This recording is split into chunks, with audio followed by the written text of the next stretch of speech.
जय भीम मित्रांनो, भाजपाच्या राज्य सरकारने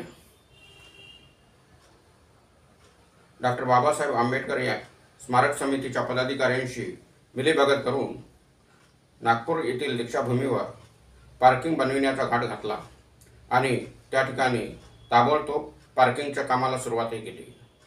ही बाब बौद्ध धम्मानुयायांना लक्षात आल्यानंतर त्यांनी त्या ठिकाणी जाऊन आंदोलन केले आणि ते काम थांबविण्यासाठी तीव्र असं आंदोलन केलं।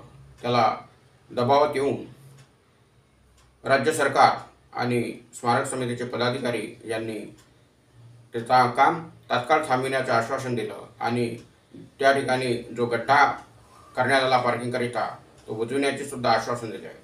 यात त्याकरिता 1 जुलैला नागपूर येथील दीक्षाभूमीवर फार मोठं आंदोलन झालं। राज्यभरातून बौद्ध अनुयायी त्या ठिकाणी जमा झाले आणि त्यांनी सरकारला आणि स्मारक समितीच्या पदाधिकाऱ्यांना जवाब विचारला की या ठिकाणी या पार्किंगची काय आवश्यकता आहे, परंतु स्मारक समितीचे पदाधिकाऱ्यांनी त्याचा जवाब देऊ शकले नाही। शेवटी त्यांना दबावात येऊन आंदोलनकर्त्यांना आश्वासन द्यावं लागलं की या ठिकाणी हे काम तात्पुरत्या स्वरूपात थांबण्यात येतं आणि या ठिकाणी कोणत्याही प्रकारची पार्किंग बनवली जाणार नाही आणि हे काम रोखण्यात येईल आणि हा गड्डासुद्धा बुजविण्यात येईल। परंतु 1 महिना होऊनही अजूनपर्यंत तो गड्डा बुजविण्यात आला नाही। त्यामुळे त्या ठिकाणी मोठ्या प्रमाणात पाणी साचून त्या गड्ड्याला तलावाचं स्वरूप आलेलं आहे आणि ते पाणी त्या पाण्यामुळे जे स्तूप आहे त्या स्तूपाला धोका निर्माण होण्याचा संभव आहे आणि या तलावातील पाणी, या गड्ड्यातील पाणी हे त्या स्तूपामध्ये जाण्याची सुद्धा शक्यता झालेली आहे। कदाचित ते पाणी त्या ठिकाणी गेलेलंही असेल, परंतु स्मारक समितीच्या पदाधिकाऱ्यांनी त्या ठिकाणी पोलीस बंदोबस्त लावून लोकांना म्हणजे अनुयायांना स्मारकामध्ये जाऊ देण्यास मनाई केलेली आहे आणि त्या ठिकाणी फोटोग्राफीसुद्धा करण्यास मनाई केलेली आहे। त्यामुळे बौद्ध अनुयायी हे बाहेरून त्या गड्ड्याची फोटोग्राफी करीत आहेत आणि ही बाब बौद्ध अनुयायांच्या लक्षात आणून देत आहेत, परंतु याकडे अजूनपर्यंत स्मारक समितीचे पदाधिकारी आणि राज्य सरकार यांनी गांभीर्यानं घेतलेलं नाही।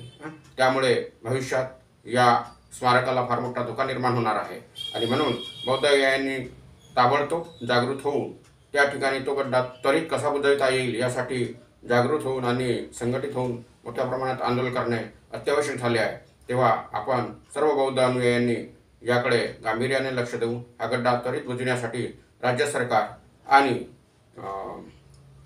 स्मारक समितीचे पदाधिकारी यांनी ताबडतोब गड्डा बुजविण्यासाठी सरकारला बाध्य केलं पाहिजे।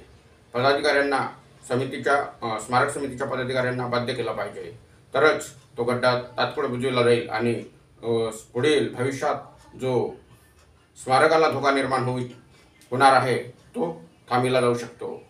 त्या ठिकाणी 14 ऑक्टोबर 1956 साली बाबासाहेब आंबेडकरांनी लाखो अनुयायांना बौद्ध धर्माची दीक्षा दिली आणि तेव्हापासून ती दीक्षाभूमी भारतभरातील बौद्ध अनुयायांसाठी एक पवित्र स्थळ म्हणून झालेलं आहे। त्या स्थळाशी बौद्ध अनुयायांचे स्नेहाचे संबंध आणि म्हणजे आत्मीय संबंध निर्माण झालेले आहेत आणि म्हणून ते जे स्थळ आहे दीक्षाभूमी स्थळ हे बौद्धांसाठी फार अनमोल आणि पवित्र असं आहे आणि म्हणून सरकारने याकडे तात्काळ लक्ष देऊन तात्काळ तो गड्डा बुजविला पाहिजे अशी सर्व बौद्ध अनुयायांची मागणी आहे।